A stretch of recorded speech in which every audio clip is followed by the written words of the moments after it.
Mix.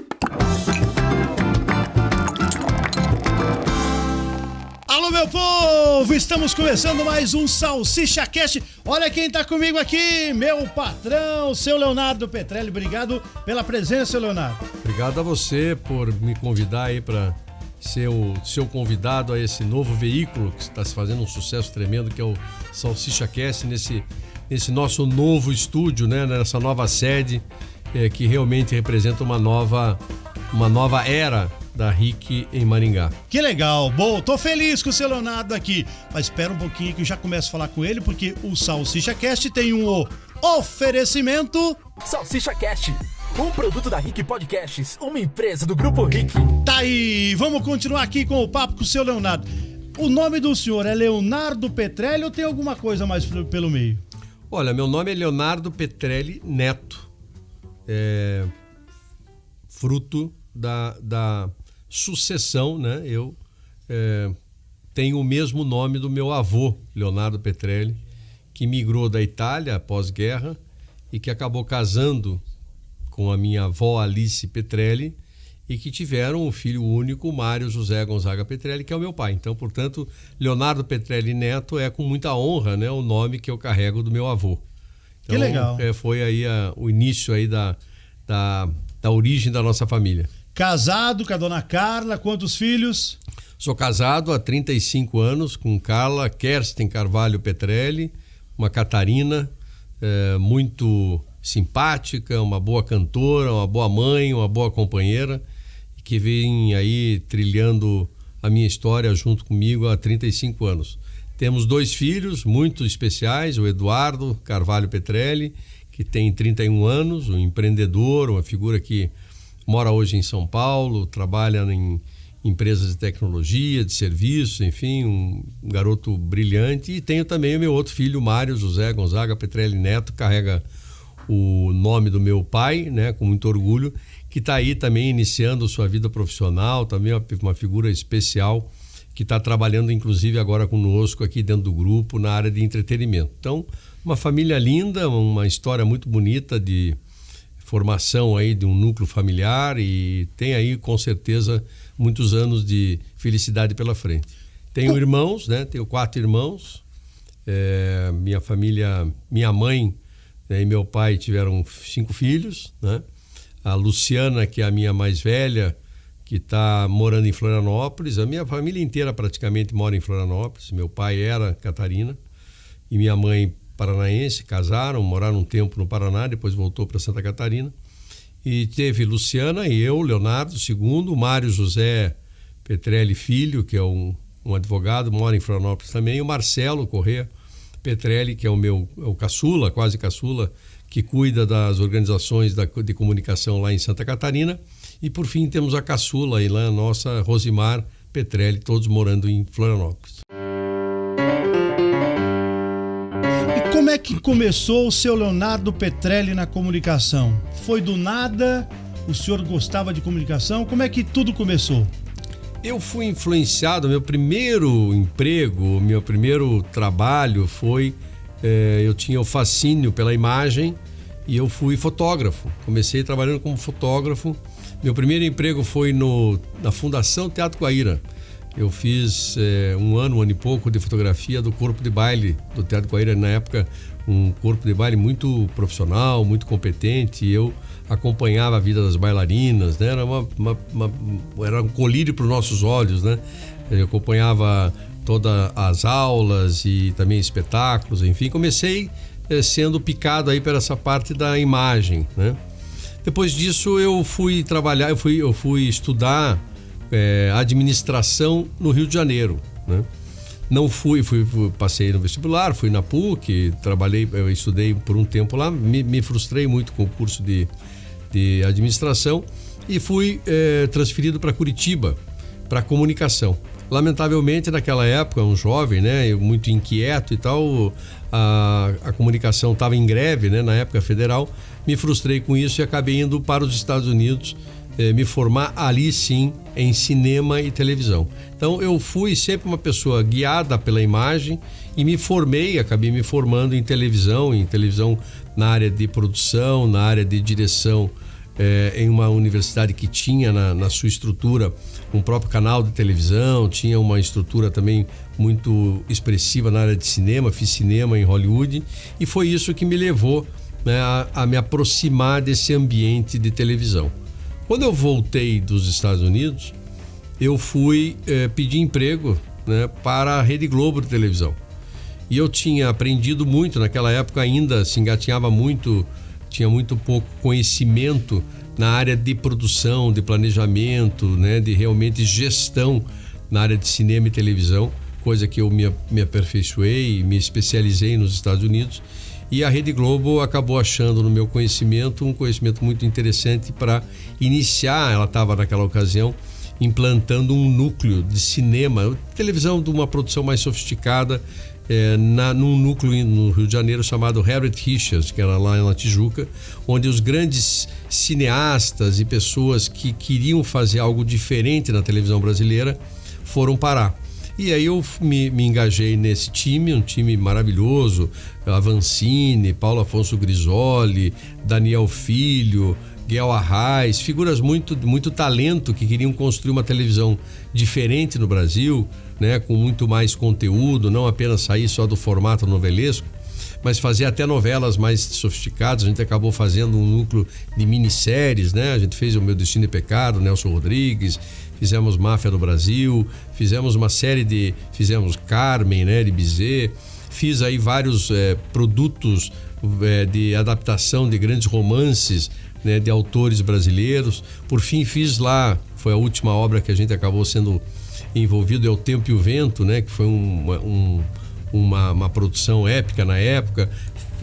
Participei também na confecção do Armação Ilimitada, que era um programa de humor, né, com Emílio de Biasi, Cadu Meliterno, enfim, que rompia os padrões de comportamento da época, enfim. E eu fui uma pessoa muito privilegiada com essa experiência. Trabalhei na Globo por 3 anos e pouco. Estava tendo uma carreira muito boa na Globo, fui diretor de produção, tinha tido convites para ser diretor de obras, enfim.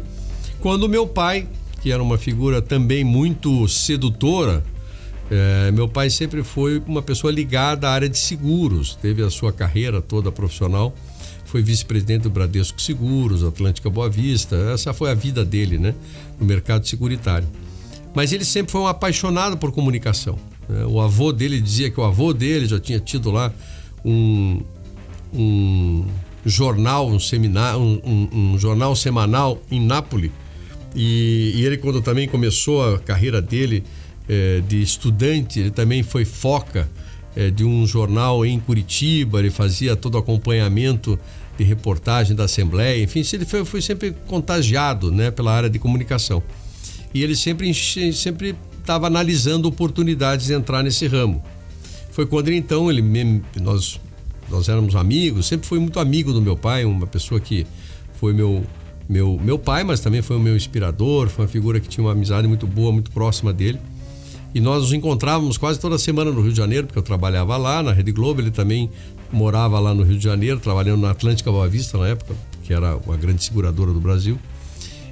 E ele, toda essa semana, ele vinha com uma ideia, né? Ele era muito inquieto de vamos fazer alguma coisa juntos, queria entrar na área de comunicação e tal. Foi quando surgiu uma oportunidade de adquirir a estrutura de comunicação do Grupo Positivo, em 1987.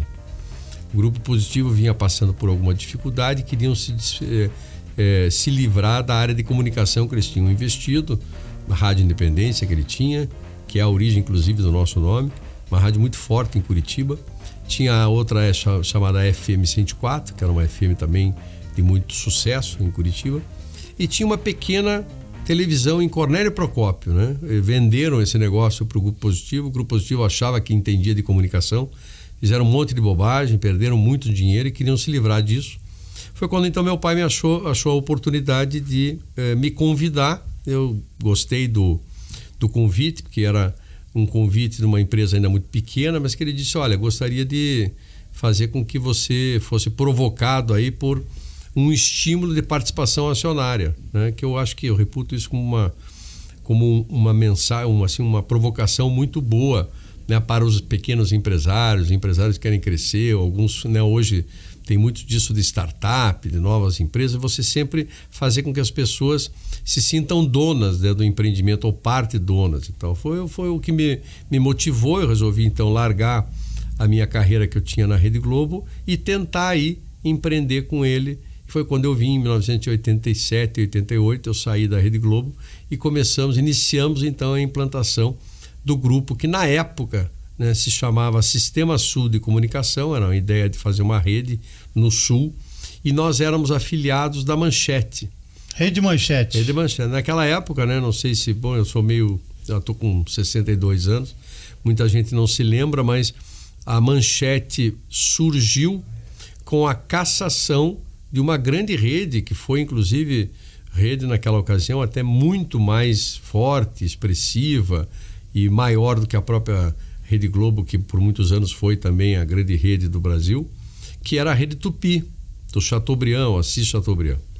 E aí foi cassada essa rede do Assis Chateaubriand e foi desmembrada em duas estruturas que o governo habilitou, quer dizer, cedeu essas concessões, que foi a formação, o início das duas redes que hoje são o SBT e a Record, né? Que na época era o SBT e a Manchete. O grupo Tupi, né, cindiu, né, foi cassado, depois cindiu, e se formou então o TVS na época, que o Silvio Santos ficou com algumas concessões, e a Rede Manchete ficou com outras concessões. Foi quando a gente achou uma oportunidade de se afiliar à Rede Manchete e dali iniciar a nossa trajetória de implantação da rede de comunicação que hoje é, e que com a quebra da Manchete nós acabamos aderindo à Rede Record, que tinha lá um projeto também de implantar uma rede. Então a Record acabou comprando algumas concessões que a Manchete saiu do mercado, e aí formou essa nova rede. Então hoje a gente tem essa parceria fantástica com a Record, né? Foi uma aposta também, porque a Record também estava muito no início e não tinha muita experiência em comunicação, mas tinha um desejo muito grande, uma obstinação grande de fazer uma rede nova, diferente, para combater essa hegemonia, né? Que fez muito mal para o país, essa coisa dessa concentração absoluta de audiência e de faturamento publicitário numa única rede, né? Com uma única opinião, com uma única defesa de valores e tal.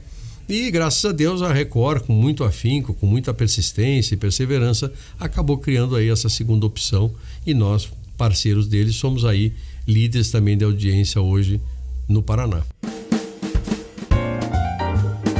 Começou tudo com uma radinha lá em Curitiba e uma televisãozinha em Cornélio Procópio. Dali foi expandindo, aí vocês conseguiram comprar... Olha, Salsicha, eu na época não tinha sinal no Paraná inteiro, só tinha sinal em Cornélio Procópio, e tivemos 3 diretores que me ajudaram muito, né, a empreender aqui. Era o José Bianchini, que era uma figura, que era um professor que aprendeu televisão também junto conosco, e eu e o Bianchini, através também do outro técnico na época, o Emiliano Ornag, fazíamos uma peregrinação, né, nos municípios do interior, indo de município em município, pedindo para usar uma pequena torre, subir um transmissor, e aí a gente pegava a nossa televisãozinha com o nosso Fiat Uno, entrava nos bares para ligar a televisão para ver se pegava o sinal, não pegava, ou seja, quase um bandeirante, né? Eu acho que a formação da Rede Independência se deu exatamente como um bandeirante desbravando aí o mato, né, e uma floresta, fazendo de picada, né, através de município em município, levando o sinal, que na época muitos dos sinais eram de canais que não tinham muita potência, era de difícil transmissão, de difícil recepção, mas com muita luta, né? Com muita luta ao longo desses 30 anos aí, a gente tem uma cobertura quase de 99% dos municípios do Paraná, que foi feita aí como se fosse capeando, né? Essa coisa que você fala. Foi na raça. Foi na raça mesmo. Então surgiu dessas 2 emissoras de rádio, e aí depois nós fizemos Cornélio Procópio, fomos a Londrina e ganhamos Maringá, né? Nós fizemos a concessão de Maringá, que foi em 1989, final de 88, 89, implantamos Maringá, depois implantamos Toledo, e daí de cada uma dessas estruturas fomos ramificando aí, expandindo o sinal através de repetidoras, até que a gente atingiu o sinal da televisão para o Paraná inteiro. Paralelamente, nós, pela origem do grupo, que foram as rádios, né? Nós sempre gostamos muito de rádio. Você é um radialista também, Eu sou né? apaixonado pelo rádio. Eu também sou apaixonado pelo rádio. Eu acho que o rádio, ele tem a instantaneidade, né? Ele tem essa capacidade também de você, pelo próprio áudio, imaginar coisas. Então, hoje, a gente fez aí uma implantação do RIC Podcast, né? Que é um outro veículo, como você mesmo está fazendo aqui, né? Do Salsicha Cast, que é uma nova modalidade aí do futuro de um rádio inovador, né? Um rádio que também pode trazer dramaturgia, pode trazer um outro tipo de informação. Então, a gente surgiu do rádio e aí, paralelamente, fomos crescendo através da parceria também que tivemos com a Jovem Pan. Nós nos associamos também como primeiro afiliado à Jovem Pan em Curitiba, e daí de Curitiba nós fomos para Ponta Grossa, fomos para Cascavel, Londrina, Maringá. Agora nós estamos com uma rede de rádio, quase 8 rádios, né? Nós temos 3 rádios ligados à Jovem Pan, mais 3 rádios ligados à Jovem Pan News, temos a Folha FM e estamos expandindo aí, né? Paralelamente também agora com esse novo momento da digitalização, estamos crescendo muito em outras verticais, né? A vertical do site, do digital. Nós estamos aí com o RIC+, que hoje é o segundo maior site de notícias regional do Brasil, do Paraná, né? Estamos entrando com o RIC Podcast, estamos com a nossa revista Top View, que é uma revista mais focada ao público A, então um público mais de um padrão, um clube de padrão de vida e tal. E essa revista não é mais só uma revista, é uma plataforma digital. Então a gente acredita muito, sabe, Salsicha, em comunicação. Eu acho que da mesma forma que meu pai foi contaminado, né, com esse setor de informação, comunicação, que é um setor apaixonante, eu também fui, através de um percurso diferente, onde eu comecei com fotografia, cinema, televisão, e aí eu vim parar aqui fazendo esse trabalho junto com meu pai, que é a implantação dessa rede, que hoje é uma grande rede chamada RIC. Falar para mim da paixão, porque a comunicação é uma paixão. Eu sou apaixonado por comunicação. Eu gosto de televisão, eu gosto de rádio, eu gosto da internet, que a internet pegou a gente também pelo braço, falou, vem aqui, ó, é Facebook, é Instagram, é YouTube, é tudo, e a gente consegue se comunicar. A paixão, ligado o senhor na comunicação do Paraná, o senhor falou, não, é aqui que eu quero ficar, é aqui que eu vou fortalecer, e é esse estado que eu vou seguir para a minha vida com a comunicação? Eu defendo muito, e eu sempre defendi ao longo da história do Grupo RIC, um foco, né, muito na regionalização. Isso não significa que nós vamos parar por aqui, que nós não vamos expandir as nossas atuações fora do Paraná. Mas o que eu digo é que nós precisamos ter um DNA. E a alma, o DNA do Grupo RIC é ser especialista em paranaense. Especialista em o que o Paraná faz de melhor. Eu digo que a gente deve ser imprescindível no Paraná. Nós deveríamos ter na nossa marca, o nosso propósito, é ter na alma, no coração dos paranaenses, uma referência de que o que se quer sobre o Paraná seja entretenimento, informação, jornalismo factual, seja informação de lazer, informação da economia, informação da política. Se pensou o que aconteceu no Paraná, que a RIC seja a referência.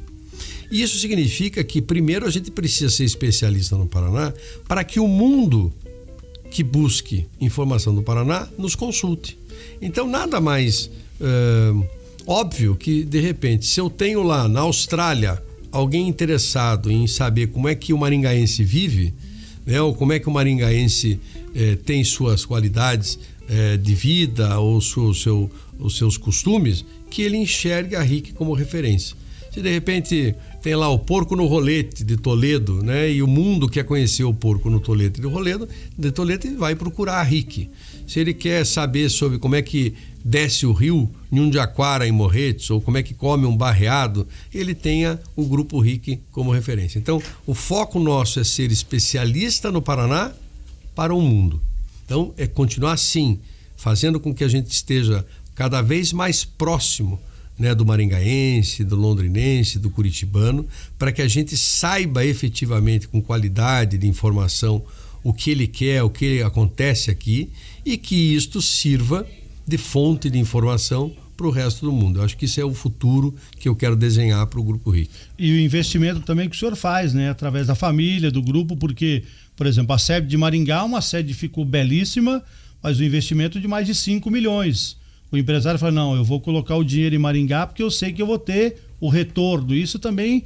Não, com certeza, eu acho que esse é o propósito final. Quer dizer, a partir do momento que eu tenho uma proximidade com a minha audiência, que a audiência confia em mim, né? Em mim que eu digo em nós, no Grupo RIC, que entende que eu tenha um engajamento dessa audiência, eu tenho com certeza a possibilidade de fazer com que marcas que queiram conversar com esta audiência me utilizem para chegar a essas pessoas e, portanto, fazer com que as marcas sejam mais consumidas, sejam mais reconhecidas. Então, no fundo, eu estou atrás de um engajamento, né, de uma adesão grande com a audiência do Paraná, para que esta audiência, a partir do Grupo RIC, seja uma fonte de uso dos grandes empresários, das grandes marcas que querem usar essa audiência para melhorar sua performance de consumo, de desenvolvimento dos seus negócios.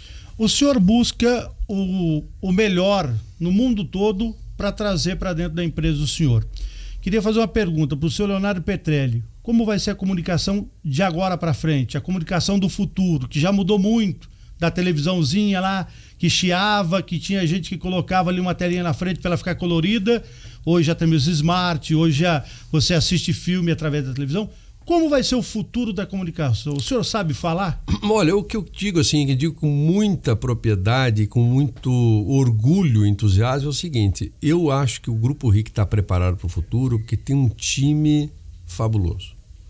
Eu costumo dizer nas nossas convenções que a gente tem o tal do Dream Team, né? O time dos sonhos.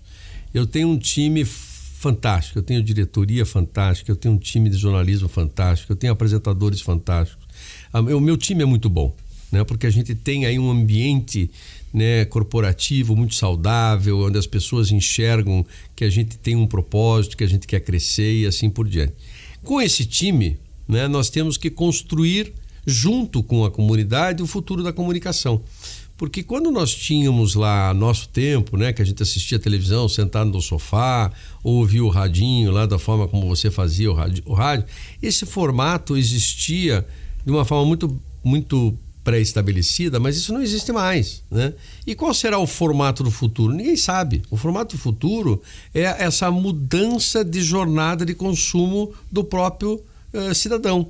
E isso a gente tem que continuar acompanhando, usando das tecnologias, usando dos novos veículos, usando do mundo digital, para que o nosso conteúdo acompanhe a jornada da nossa audiência, fazendo com que ele perceba, e esse é o grande desafio, que a gente esteja presente o tempo todo. Então você, Salsicha, por exemplo, levanta de manhã, você pode se comunicar com a nossa audiência através das redes sociais. Você chega aqui no nosso estúdio, você comunica com a nossa audiência através da televisão, e esse mesmo produto que está transmitindo via televisão aberta para os 2 milhões de habitantes que cobre a RIC TV, ela está sendo transmitida também no streaming do nosso YouTube para o mundo inteiro, né? Então o cara que está lá, eu mesmo costumo de vez em quando na hora do almoço assistir você, porque eu quero saber o que você está falando, eu quero saber o que está acontecendo em Maringá, né? Aí você vai para o podcast, aí você vai para o rádio. Então você, como nós, né, todos os nossos comunicadores, todos os nossos produtos, tem que estar em todas as plataformas a todo instante, atingindo a nossa audiência em formatos diferentes, né? Porque você, com o BG, a pessoa fica lá assistindo as matérias inteiras, né, com todos os comentários. Quando você vai para as redes sociais, o seu conteúdo deve ser formatado de uma maneira diferente, talvez mais ágil, mais rápida, através do TikTok, através do Instagram, através do Facebook. Cada uma das redes sociais tem um formato. Então cabe a nós fazer com que a nossa informação que a gente constrói, a gente faz muita informação todos os dias. Você imagina que a gente faz 7 horas de programação regional só na televisão em cada uma das nossas geradoras. Então a gente faz praticamente 30 horas, né, por dia, né? São centenas de funcionários profissionais fazendo conteúdo, fazendo reportagens, fazendo entrevistas, e que esse produto deve ser recortado e reproduzido em outras plataformas, a fim de que a gente seja percebido o tempo todo. Eu acho que esse é o desafio do futuro. Eu tenho certeza que tecnologicamente a gente está preparado, Recursos humanos a gente tem de sobra, a gente tem um time fabuloso e lógico que a gente tem aí um desafio de fazer com que cada vez mais a gente seja percebido por essa audiência, por esses jovens, por essas figuras que estão aí entrando no mercado.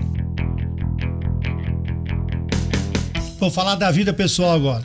Fiquei sabendo, me passaram uma notícia, não sei se é verdade, que o senhor era um dos melhores surfistas das praias, pegava a onda, mas daquelas bitelonas mesmo. Olha, eu era um bom enganador.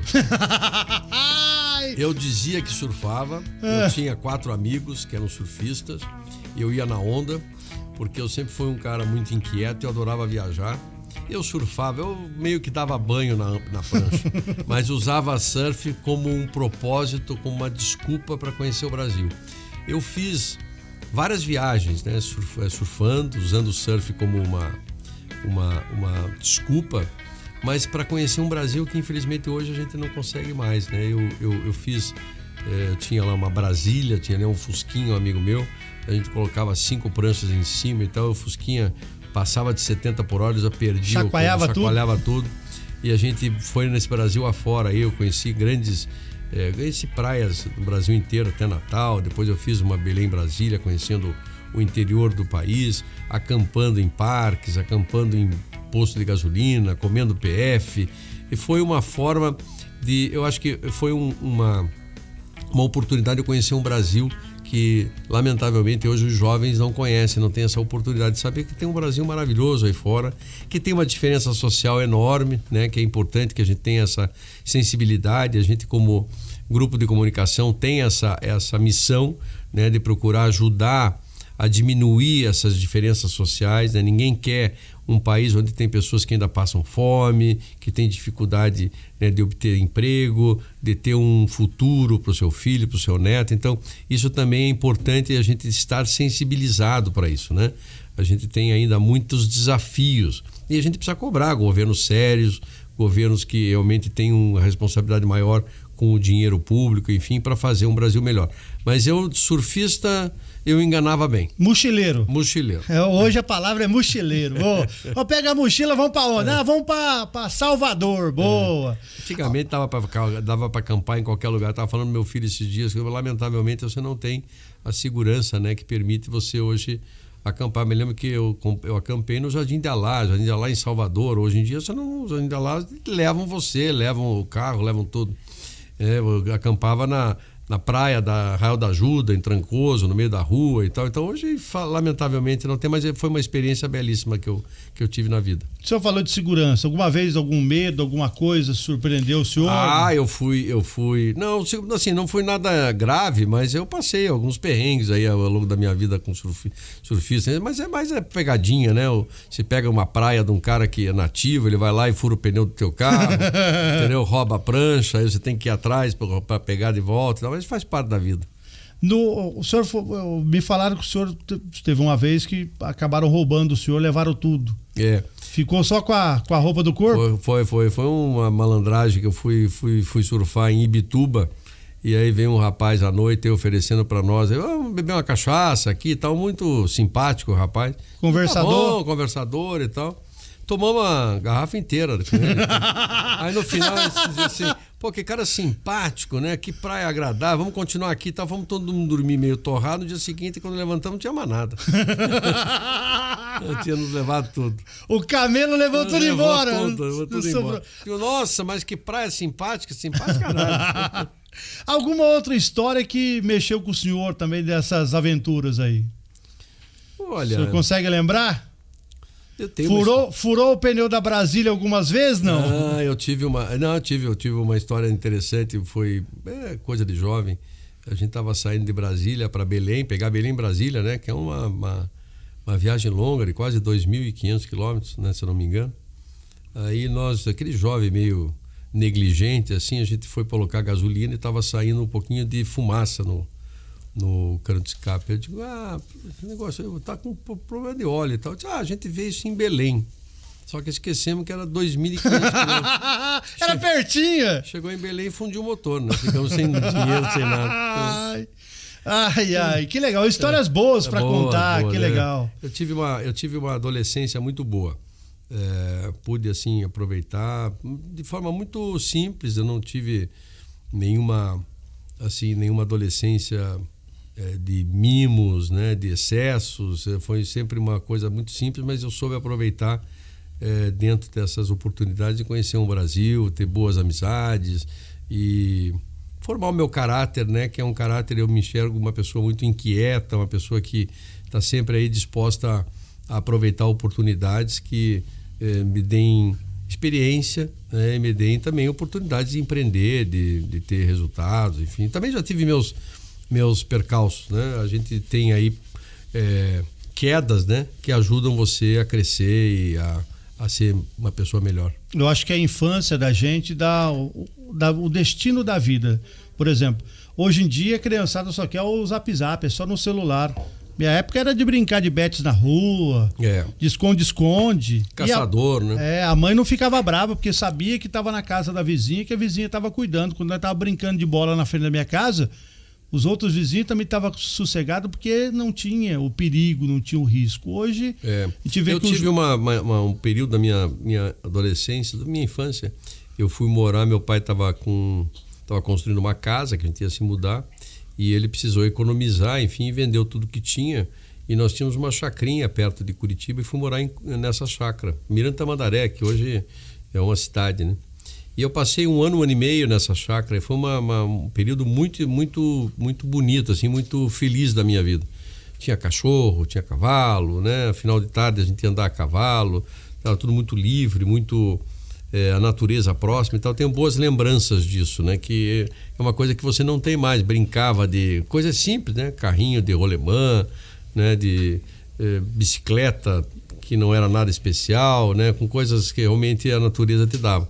E foi realmente uma experiência que eu lembro até hoje e carrego no coração, assim, uma experiência muito simples que ajudou também a me formar aí esse caráter aí dos valores que eu tenho. Que legal. Para a gente finalizar, queria que o senhor falasse sobre Maringá, a empresa do senhor, a família do senhor. Teu menino quer vir conhecer e ficar com a gente aqui um tempo em Maringá. Como é que o senhor vê Maringá, uma cidade do futuro, uma cidade que está crescendo, uma cidade onde o senhor investiu? Maringá é uma cidade diferenciada demais. Eu não tenho dúvida, a gente tem Maringá como o segundo polo mais importante do grupo. Eu não posso, evidentemente, ser hipócrita dizer que Curitiba não é o nosso, né, a cidade mais importante do estado, é a capital, é onde a gente tem a cabeça de rede. Mas fora Curitiba, Maringá a gente enxerga o maior potencial de crescimento do nosso negócio, né? Porque primeiro nós temos aqui um mercado maduro, né? Um mercado onde tem empresários muito robustos, um associativismo muito forte, o setor de comunicação também muito robusto. Nós temos bons empresários, né, que fomentam, que geram oportunidades aqui. E além de que é uma cidade muito rica, né, e que tem uma ambição muito grande. Eu gosto dos maringaenses, porque os maringaenses são sempre sonhadores, né? A gente conversa com alguns empresários aqui e alguns dizem que querem transformar Maringá na Dubai do futuro, outros da Singapura do futuro e assim por diante. Tem vários nomes para Maringá e a gente enxerga Maringá como uma cidade de grande potencial. Além de ser uma cidade aprazível, uma cidade gostosa, uma cidade bem urbanizada, que é bem gerida, né? Apesar, né, a gente politicamente às vezes tem um cara que é melhor, outro é pior, uns fazem bobagem, outros não importa, mas o fato é que Maringá, na média dos seus gestores, sempre foi muito privilegiada, né? Diferente de outras cidades do Paraná, que lamentavelmente tiveram prefeitos ruins e com problemas de corrupção, enfim. Maringá sempre foi uma cidade muito parecida com Curitiba. Ela teve um percurso de políticos meio linear, né? E sempre realmente crescendo. Então eu vejo Maringá, a gente tem muito interesse em crescer, não só entregando essa sede, mas também olhando para novas oportunidades de negócios, de mídia. Nós vamos provavelmente entrar num ambiente de OH, né? A gente tem o Out of Home, que é um braço de crescimento do grupo, essa coisa do mídia digital, né? A gente enxerga isso como um braço importante para o grupo T. Nós vamos acelerar também no grupo a área de eventos e de entretenimento, que também é um outro braço de se comunicar com a audiência. Então tem muitas oportunidades aí que com certeza farão do Grupo RIC cada vez mais próximo e próspero, junto com os nossos parceiros. Que legal, muito obrigado, agradeço o senhor pela presença aqui no nosso Salsicha Cast. Em nome dos 80 funcionários que nós temos, só quero agradecer o senhor mais uma vez pelo investimento, pela confiança, pela maneira do senhor tratar a gente aqui na televisão, deixar a gente com a liberdade de fazer o comentário para defender o nosso povo, buscar o que acontece em Maringá e na região para informar a população, porque eles querem saber a notícia local, eles querem saber o que está acontecendo lá no Requião, no Cidade Alta, em Sarandi, em Paysandu, lá em Umuarama, lá em Campo Mourão, e o senhor nos dá essa liberdade. Eu agradeço de coração em nome de todos os funcionários e, claro, dos telespectadores também. Espera um pouquinho que eu vou despedir do senhor. Toma uma aguinha aí. Você acompanhou o Salsicha Cast, que tem um oferecimento... Salsicha Cast, um produto da Rick Podcasts, uma empresa do Grupo Rick. Tá aí, estamos encerrando mais um Salsicha Cast. Foi legal a conversa com o meu patrão. Eu chamo ele de meu patrão, seu Leonardo Mas Petrelli. eu não quero ir embora antes, Salsicha, de fazer um agradecimento especial a todo esse time, né, que compõe a Rick TV Maringá, ao Fábio Góes, a Kátia, a você, Salsicha, ao Nader, a esse time todo que está aqui junto conosco, cuidando desse primor que é a entrega do nosso conteúdo. Eu tenho muito orgulho, como eu falei logo no começo, tenho muito orgulho desse time. Acho que a gente não tem limites aí, não tem obstáculo pela frente com um time como esse. Esse é uma gratidão, um agradecimento, porque eu posso receber em nome do grupo, como recebemos lá na Câmara Municipal, prêmios, homenagem e tal, mas isso não é hipocrisia falar, isso não me sinto eu agraciado por isso, porque isso é um agraciamento de todo o time. Muito obrigado a vocês e parabéns, vocês é que estão de parabéns. Muito obrigado, senhor. Agradeço o senhor Leonardo inaugurando esse novo ambiente do nosso Salsicha Cast. Obrigado, compartilhe o vídeo aí, deixa o joinha e vamos para o próximo podcast. Na sequência. Obrigado, seu Leonardo. Um abraço, Salsicha, tamo obrigado. junto. E tamo junto no Salsicha Cast. Até o próximo, hein?